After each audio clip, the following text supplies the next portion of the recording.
નમસ્કાર. આજના virtual training પ્રોગ્રામમાં આપ સૌનું હાર્દિક સ્વાગત છે.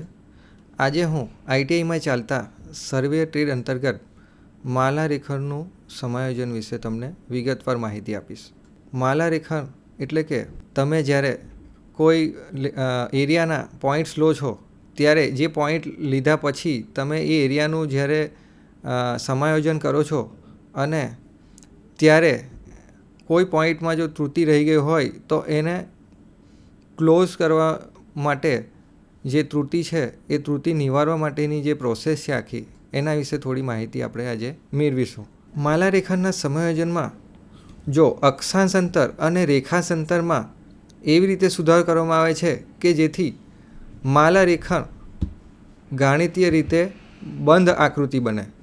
આપણે હમણાં જ ચર્ચા કરી કે કોઈ એરિયાના પોઈન્ટ્સ લેવામાં આવે અને આ પોઈન્ટ્સને જ્યારે જોડવામાં આવે છે ત્યારે જે ક્લોઝ ટાવર બનાવવાનો હોય કે ત્યારે જો કોઈ પોઈન્ટમાં સુધારો હોય અને તેને નિવારવા માટે આખી પ્રોસેસ છે તેના વિશે આપણે જોઈશું. આ માટે અક્ષાંશ અંતર અને રેખાંશ અંતરમાં આ સુધારા એવી રીતે કરવામાં આવે છે કે જેથી તેમનો દરેકનો બીજીય સરવાળો શૂન્ય થાય.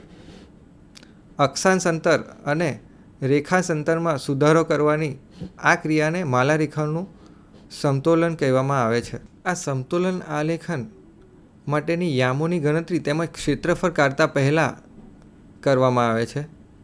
સર્વેક્ષણ કરતી વખતે દરેક બાજુ કે ખૂણામાં કેટલી ત્રુટિ રહી જાય છે તે જાણી શકાતું નથી. તેથી એમ અનુમાન કરવું રહ્યું કે આ સમાપન ત્રુટિ ધીમે ધીમે ભેગી થતી હશે. આથી જો બધી બાજુઓની માપણી પૂરતી એક સરખી ચોકસાઈથી કરવામાં આવી હોય તો તેમને માટેનો સુધારો દરેક બાજુમાં નીચેના નિયમોમાંથી કોઈ એકનો ઉપયોગ કરીને કરવામાં આવે છે.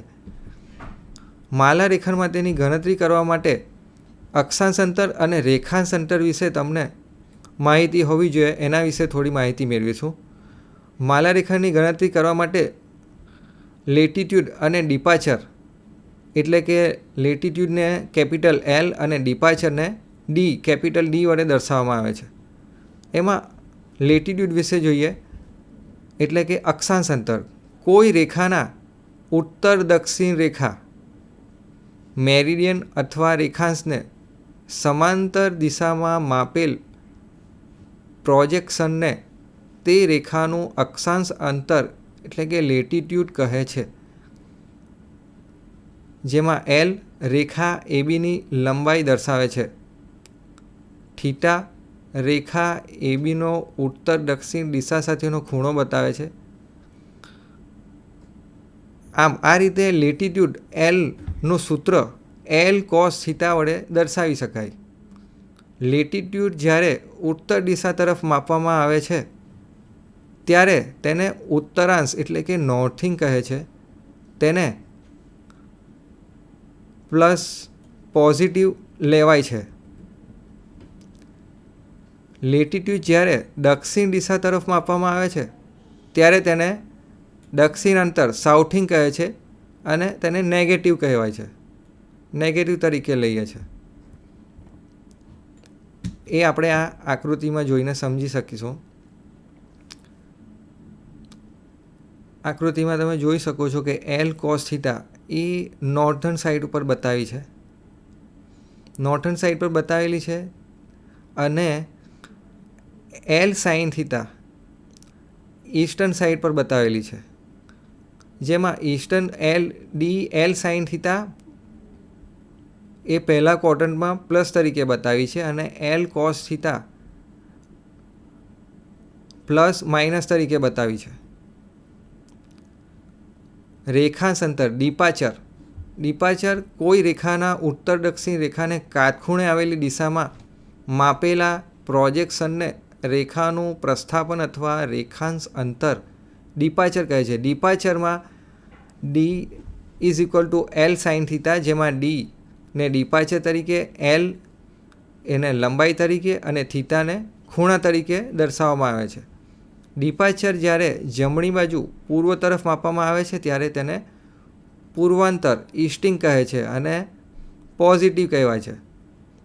ડિપાર્ચર જ્યારે ડાબી બાજુ માપવામાં આવે છે ત્યારે તેને વેસ્ટિંગ કહે છે અને તેને માઇનસ નેગેટિવ તરીકે લેવાય છે. માલા રેખાની જુદી જુદી સ્થિતિ પ્રમાણે લેટિટ્યૂડ અને ડિપાર્ચરની નિશાનીઓ આપણે આ કોષ્ટક દ્વારા સમજીએ. હવે 0 થી 90 ડિગ્રી હોય ત્યારે વૃત્તપાદ નોર્થ થીટા ઈ એ પહેલા ક્વાડ્રન્ટમાં તમે જોઈ શકો છો, જેમાં લેટિટ્યૂડ પ્લસ તરીકે બતાવેલ છે. બીજા ક્વાડ્રન્ટમાં માઇનસ તરીકે દર્શાવી છે. ત્રીજા ક્વાડ્રન્ટમાં માઇનસ અને ચોથા ક્વાડ્રન્ટમાં પ્લસ છે. એ રીતે કોષ્ટક દ્વારા પણ આપણે સમજી શકીએ કે 90 ડિગ્રીથી 180 ડિગ્રી હોય ત્યારે સાઉથથી ઈસ્ટ તરફ સેકન્ડ ક્વાડ્રન્ટમાં માઇનસ, 180 ડિગ્રીથી 270 ડિગ્રી હોય ત્યારે એસ થીટા એટલે કે સાઉથ થીટા વેસ્ટર્ન બાજુ ત્રીજા ક્વાડ્રન્ટમાં માઇનસ તરીકે દર્શાવી છે. 270 degree to 360 degree northern to west તરફ ચોથા ક્વાડ્રન્ટમાં પ્લસ લેટિટ્યૂડ અને ડિપાર્ચરને માઇનસ તરીકે બતાવેલી છે. લેટિટ્યૂડ અને ડિપાર્ચર માટેની સમાપન ત્રુટિ નક્કી થઈ ગયા પછી લેટિટ્યૂડ અને ડિપાર્ચરમાં આ ત્રુટિ માટે એવી રીતે સુધારો કરવામાં આવે છે કે જેથી લેટિટ્યૂડ તથા ડિપાર્ચરનો દરેકનો બેઝિક સરવાળો 0 થાય. લેટિટ્યૂડ અને ડિપાર્ચરમાં સુધારો કરવાની આ ક્રિયાને માલા રેખાનું સમતોલન એટલે કે બેલેન્સિંગ ઓફ ટ્રાવર્સ કહે છે. માલા રેખાના સમતોલન માટે મુખ્ય 2 નિયમો છે, જેમાં પહેલો નિયમ છે બાઉડિચનો નિયમ અને બીજો છે ટ્રાન્ઝિટનો નિયમ. આપણે પહેલા નિયમ વિશે જોઈશું, બાઉડિચના નિયમ વિશે. જ્યારે માલા રેખામાં કોણીય માપો રેખિક માપો કરતાં વધુ ચોકસાઈથી લેવામાં આવ્યા ત્યારે આ નિયમ ઉપયોગી થાય છે. કોઈ રેખાના અક્ષાંશ અંતર ભાગ્યા રેખાંશ અંતરમાં સુધારો એટલે કે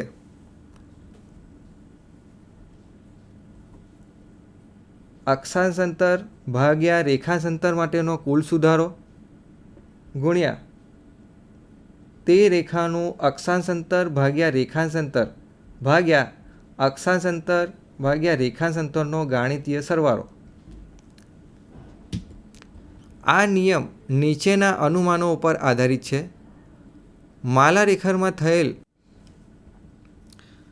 માલા રેખાના સમતોલન માટેના મુખ્ય 2 નિયમો છે. પહેલો છે બાઉડિચનો નિયમ અને સેકન્ડ છે ટ્રાન્ઝિટનો નિયમ. આપણે બાઉડિચના નિયમ વિશે માહિતી મેળવીશું. ટ્રાન્ઝિટના નિયમ વિશે જોઈશું. જ્યારે માલા રેખામાં કોણીય માપો રેખિક માપો કરતાં વધુ ચોકસાઈથી લેવામાં આવ્યા હોય ત્યારે આ નિયમ ઉપયોગી છે. એનું સૂત્ર છે અક્ષાંશ અંતર ભાગ્યા રેખાંશ અંતર ઇઝ ઇક્વલ ટુ અક્ષાંશ અંતર ભાગ્યા રેખાંશ અંતર માટેનો કુલ સુધારો ગુણ્યા તે રેખાનું અક્ષાંશ અંતર ભાગ્યા રેખાંશ અંતરના છેદમાં અક્ષાંશ અંતર ભાગ્યા રેખાંશ અંતરનો ગાણિતીય સરવાળો. આ નિયમ નીચેના અનુમાનો ઉપર આધારિત છે. માલા રેખામાં થયેલી ત્રુટિઓ આકસ્મિક ત્રુટિઓ છે. કોણીય માપો રેખિક માપો કરતાં વધારે ચોકસાઈવાળા છે. હવે આપણે બાઉડિચના નિયમ વિશે જોઈશું. આ નિયમ કંપાસના નિયમ તરીકે પણ ઓળખાય છે. તેનો ઉપયોગ સૌથી વિશેષ થાય છે. આ નિયમ પ્રમાણે લેટિટ્યૂડ અથવા ડિપાર્ચરની કુલ ત્રુટિને માલા રેખાની બાજુઓની લંબાઈના પ્રમાણમાં વહેંચવામાં આવે છે. એનું સૂત્ર છે કોઈ રેખાના અક્ષાંશ અંતર ભાગ્યા રેખાંશ અંતરમાં સુધારો ઇઝ ઇક્વલ ટુ અક્ષાંશ અંતર ભાગ્યા રેખાંશ અંતર માટેનો કુલ સુધારો ગુણ્યા તે બાજુની લંબાઈ ભાગ્યા માલા રેખાની કુલ લંબાઈ. આ સૂત્ર વડે તેને દર્શાવી શકીએ છીએ. આ નિયમ નીચેના અનુમાનો ઉપર આધારિત છે. માલા રેખામાં થયેલ ત્રુટિઓ આકસ્મિક છે. રેખિક માપણી અને કોણીય માપણી એક સરખી ચોકસાઈથી કરવામાં આવી છે. કોણીય માપોમાંથી ત્રુટિઓની અસર રેખિક માપોની ત્રુટિઓની અસર જેટલી છે. ઉપરના નિયમો પ્રમાણે જ્યારે માલા રેખરનું સમતોલન કરવામાં આવે છે ત્યારે રેખાઓની લંબાઈ અને બેરિંગ બદલાય છે. બાઉડિચના નિયમ પ્રમાણે સમાયોજન કરવામાં આવે છે ત્યારે ટ્રાન્ઝિટ નિયમ પ્રમાણે સમાયોજન કરતાં જે ફેરફાર થાય છે તેના કરતાં લંબાઈમાં ઓછો અને ખૂણાઓમાં વધારે ફેરફાર થાય છે. આપણે આ ટોપિક વિશે થોડા પ્રશ્નોત્તરી કરીશું. માલા રેખાના સમતોલન માટેના મુખ્ય 2 નિયમો કયા? તો એમાં બાઉડિચનો નિયમ અને ટ્રાન્ઝિટનો નિયમ, આ 2 નિયમો તરીકે આપણે દર્શાવી શકીએ. અક્ષાંશ અંતર કોને કહે છે? તો કોઈ રેખાના ઉત્તર દક્ષિણ રેખા અથવા રેખાંશને સમાંતર દિશામાં માપેલ પ્રોજેક્શનને તે રેખાનું અક્ષાંશ અંતર લેટિટ્યૂડ કહે છે. હવે રેખાંશ અંતર કોને કહે છે?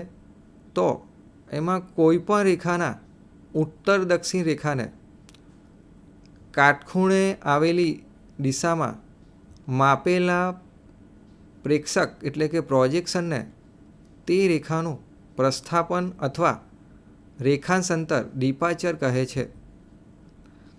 આપણે આખા ટોપિક દરમિયાન માલા રેખાનું સમતોલન, બાઉડિચનો નિયમ અને ટ્રાન્ઝિટના નિયમ વિશે માહિતી મેળવી. માલા રેખાના સમતોલન વિશે આપણે માહિતી મેળવી. આપ સૌએ મને શાંતિથી સાંભળ્યો એ માટે આપ સૌનો ખૂબ ખૂબ આભાર. Thank you.